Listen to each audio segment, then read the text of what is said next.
Alright, this is exciting. This is it. This is the entrance. Whoa. Yeah. Hey, are those shields for police?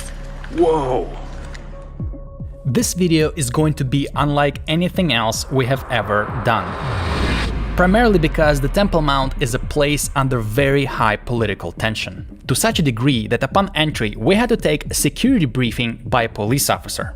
But also because we're going to show you shocking rare footage of what lies underneath the Temple Mount structures. We actually attempted to come here before, but each time our entry was denied. You see, this place has 12 non-sealed gates, but most of them allow only Muslims to enter. Non-Muslim visitors can only enter through one gate. It is called Bab el-Magharbi, or in English, the Gate of the Moors. And what makes things even more difficult is that we can enter this gate only on certain days, in certain hours, for a very limited time and under very strict rules. But finally, we were able to enter. And even more than that, we were able to get permission to document the experience using our mobile phones. And that is exactly what we're going to do in this video. First time on the Temple Mount. I get goosebumps just thinking about it right now. Using our 4K camera on the iPhones, we will document the ascension on the ramp that leads to the only gate we're allowed to enter, and show you raw footages of what it is like to walk on the Temple Mount. Wow, look at that! I can't believe we're here. We will walk the incredible Mount Moriah, examining the modern and ancient structures, such as the Dome of the Rock, which is believed to have been built on top of the same rock where Abraham was told to sacrifice his son Isaac, and the rock upon which it is believed the Ark of the Covenant once stood as well. We will also walk to the Golden Gate, known as the Eastern Gate, which had been sealed since the medieval times. I thought it was just a gate, but it's bigger. Yeah, it looks like it has like a building inside of it, a room or something. And as a bonus, we will reveal to you something that we found out in our research that completely blew us away. So join us on this extraordinary adventure as we visit the Temple Mount for the very first time in our lives.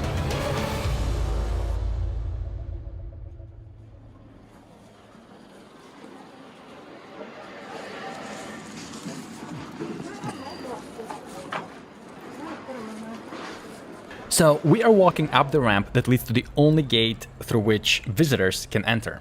An entrance is allowed for a few hours a day, but if you come afternoon like we did, then you only have 1 hour from 1:30 to 2:30 p.m., at least in the summer 2020. And upon entry, there is a checkpoint with metal detectors and a police officer who was really kind and very welcoming towards us. And he gave us a 5-minute briefing in which he explained to us the current high tension that is on Temple Mount. And he told us a few basic things: that we should not hold hands, we should have our shoulders and knees covered at all times. He told us not to go into any buildings, not to touch anything, not to talk to anyone, and not to do any video interviews. However, they did allow us to document the experience on our mobile phones. And that is why this video is going to be very different from anything else we've done. From now on, what you will see is what we saw the entire time from entrance to exit. But since we could not speak much on camera, we'll be doing the explanations in a narrative form. So here we are, excited, walking up the ramp to the Moors Gate for the very first time in our lives. This is the craziest entrance, babe. Alright, this is exciting. This is it. This is the entrance. Whoa. Yeah. Hey, are those shields for police? Whoa!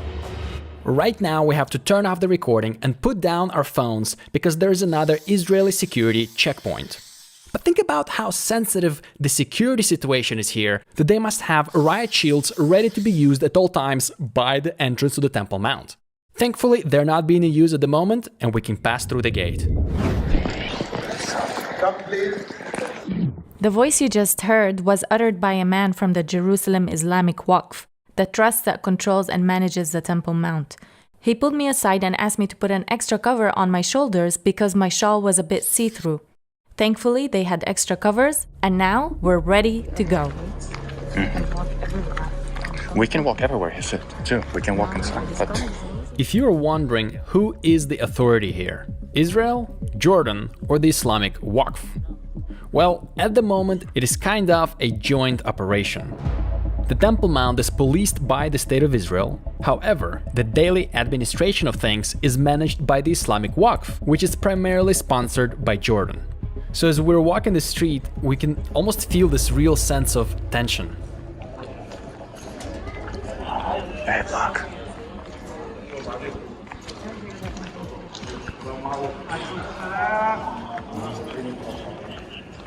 The Temple Mount is pretty large. In fact, it is the largest religious compound of the ancient world. It is so big that it occupies 1/6 of the entire old city of Jerusalem. And even though the Temple Mount looks like a platform, back in the time of David, it was just a mound upon which it is believed Solomon built the first temple. And at the time, the platform was not large, but with years it had undergone numerous expansions, with the largest of them being done by King Herod in the 1st century BC, as he erected giant walls around the mound and filled them with earth. And as a result, a giant flat platform was formed.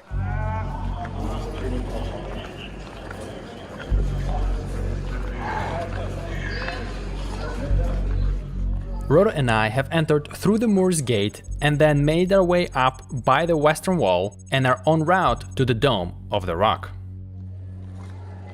Wow. So cool.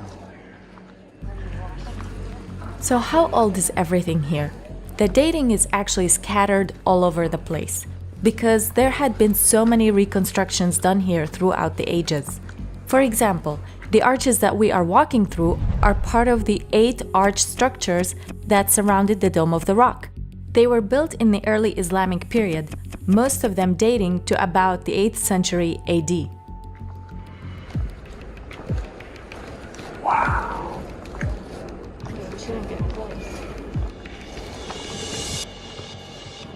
Wow.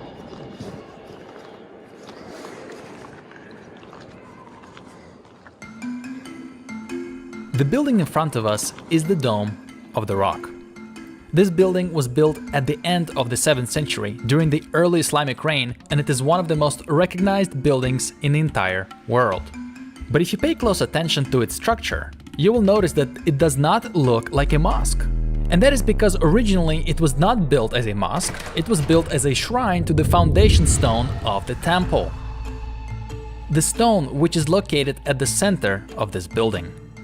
In fact, even the Supreme Muslim Council, led by the Grand Mufti of Jerusalem, published a guide to the Temple Mount in 1924, in which they write that its identity with the site of Solomon's temple is beyond dispute. And they even continue to say that this is where David built an altar unto the Lord and offered burnt offerings and peace offerings. And this so-called foundation stone, upon which it is believed Abraham was sent to sacrifice his son Isaac, and where David built an altar, could also be the same stone upon which the Ark of the Covenant once stood. According to a famous archaeological architect and researcher Lynn Rittmeyer, who discovered the evidence for the location of Solomon's temple, we may still see the depreciation in the bedrock, marking the place where the Ark of the Covenant would have been settled in to prevent it from moving. Wow. This is so cool. I can't believe we're here. And this is like, we're so close to the rock. I wish we could get in. Yeah, he said that only Muslim worshippers can go in. We can't go into the building. Too bad. But still, we're so close. This is so cool. And this is the place right here where they found the ancient wall. Right here. Wow. Since excavations are prohibited at this site, archaeologists have to primarily rely on data recorded during renovations. For example, in 1951, when the floor was replaced at the Dome of the Rock, archaeologists recorded remains of ancient walls that are believed to date to the Second Temple period, and possibly be the remains of the base of the temple walls. It's also worthy to mention that under this rock there is a cave called Well of the Souls, where Muslim worshippers may enter to pray. Not much is known about the origins of the cave due to the strict no excavation rules. However, in 2015, when the carpets were replaced, the floor of the cave was documented on camera for the first time in human history. The images sent shockwaves around the world as people started speculating what these peculiar designs might be. some even suggesting that this could be a clue to the location of the lost Ark of the Covenant, a theory that was born due to the discovery made by Hermite Peyrotti in the 19th century. He wrote that there is an additional cave underneath the Well of the Souls, and he said that he was able to reach this cave through a secret tunnel. Can't believe I'm taking videos of all this. This is insane. And it's all 4K. We continue our journey to our next destination, the Golden Gate. This is the gate that you see from the Mount of Olives, and it is hard to miss because it is the only gate on the eastern wall. But to get there, we had to walk under the eastern arches and onto the area which is believed to have been the woman's court during the Second Temple time.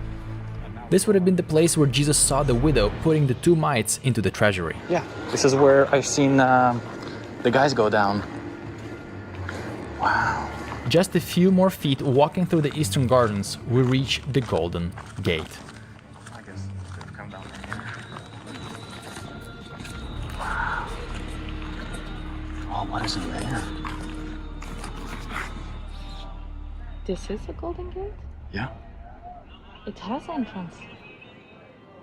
The Golden Gate, also known as the Eastern Gate, or in Hebrew, Sha'ar HaRachamim, the Gate of Mercy, is the most interesting gate of all on the Temple Mount. All 3 major monotheistic religions place a huge significance on this gate. Some Jews believe this is the gate through which the Messiah will come in accordance to Ezekiel's prophecy. The Muslims believe this gate is connected to the final judgment at the end of days, while the Christians believe this is the gate through which Jesus, the Messiah, had already entered, riding on the donkey, fulfilling the Old Testament prophecies, and will come back again during the second coming, entering this gate in the last days.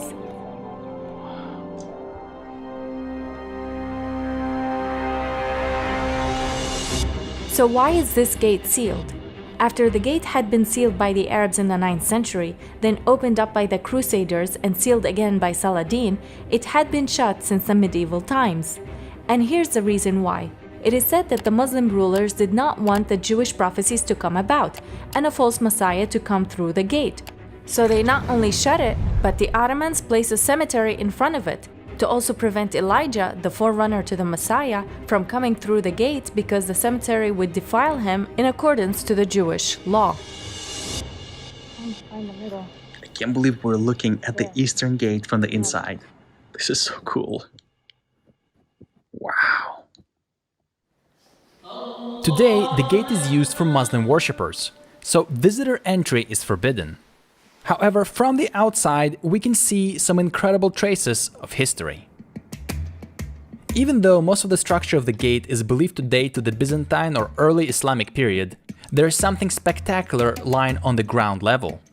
In the 70s, Leon Rietmeyer was given access to spend a whole week inside the gate. During this week, he documented the interior surfaces and was able to see 2 monolithic gate posts that seem to date to the First Temple period.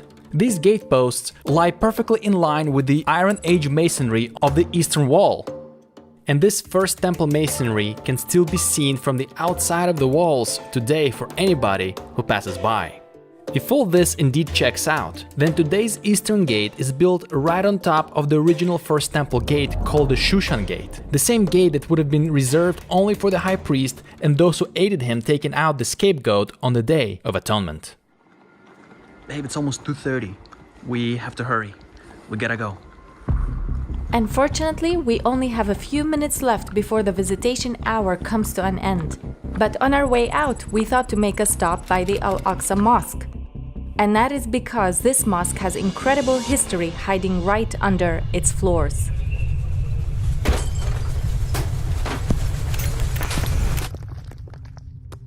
In 1927, a major earthquake shook the region, taking down the rooftop of the Al-Aqsa Mosque.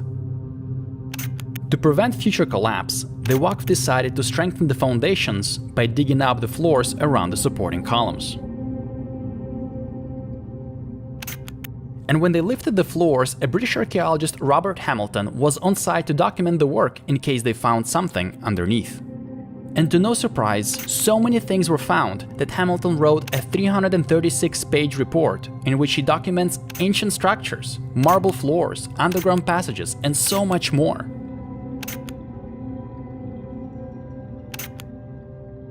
But one of the most incredible findings was a mosaic that lies underneath the Al-Aqsa Mosque floor.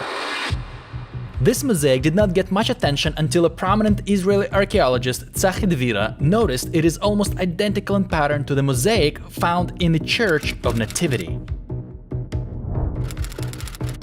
And even though some say the early Muslims used to mimic the Byzantine style, this mosaic stretched to the outside of the original mosque. If so, then there was an earlier building under the Al-Aqsa, possibly a Byzantine church. And even more intriguing is that when Dvira was looking through the archives, he noticed that one of the staircases they dug out has a divider. A divider which is very similar to the one a Jewish ritual bath would have, a mikveh. But if that's not enough to pique one's interest, here's the cherry on top. During the renovations, the wooden support beams were removed.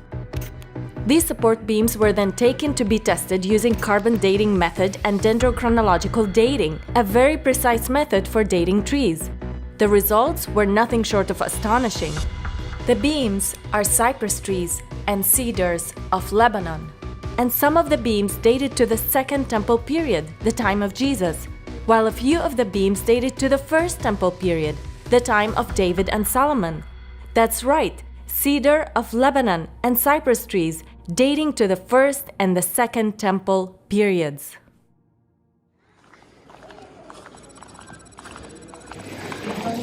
What are your first thoughts right now when I capture what you were thinking, what you're experiencing? Because we couldn't speak there much. Overwhelming.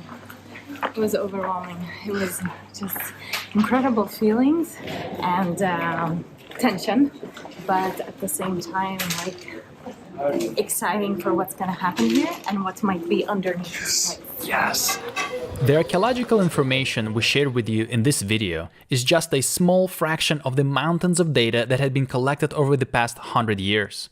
Things like Herodian-style ceiling that's found in a double gate, a Greek graffiti on the ancient beams, an ancient stab that is still visible peeking out of the modern construction, and over 150 cavities and wells under the ground, secret passages under the mountain, the trumpeting stone found in the corner of the temple with Hebrew inscription, 2 warning inscriptions that surround the inner court of the temple with a Greek inscription warning pagan visitors not to proceed under penalty of death, 50 Jewish ritual baths excavated by the entrance to the Temple Mount, or the hundreds of thousands of artifacts excavated by the Temple Mount sifting project in the soil that was taken just outside of the Al-Aqsa Mosque, artifacts that date all the way back to the Second and the First Temple periods.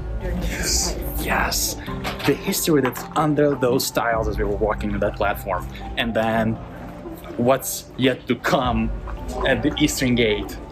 And I get goosebumps just thinking about it right now.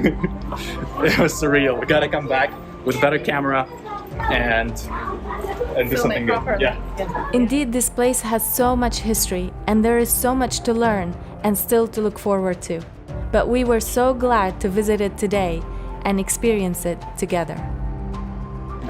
Hi guys, we hope you enjoyed that little segment. It's not a fully edited episode, but just wanted to give you something before we come back there again with a better camera, more prepared, and a time for the second time, knowing what to film and where.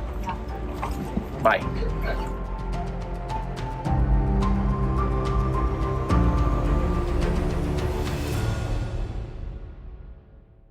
Hi everyone, we really hope that you enjoyed this video. And before we wrap up, we wanted to give you a couple of resources that were absolutely instrumental to the making of this video. The first one is this Carta guidebook. If you want to learn more about the Temple Mount, this is the book to have. It's incredible. And also the Temple Mount Sifting Project. These guys have been sifting the Temple Mount soil for 20 years and they have a lot of incredible information. So make sure to check both links below in the description of this video. So thank you all for watching and God bless you.